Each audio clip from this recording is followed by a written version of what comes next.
តោះគ្នាយើងទនេកុំភ្លេចណាជួបគ្នានៅគ្រួសារ369មានមីហឹរដែលមានរសជាតិវិញដិតឡើងសាហាវ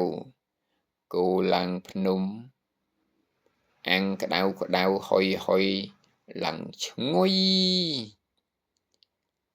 ចង់ប្ដូរបរិយាកាសញ៉ាំស៊ុបក៏បានអត់បញ្ហាដាក់ជាមួយនឹងបាយឆាមួយចានទៅមួយគ្រួសាររួច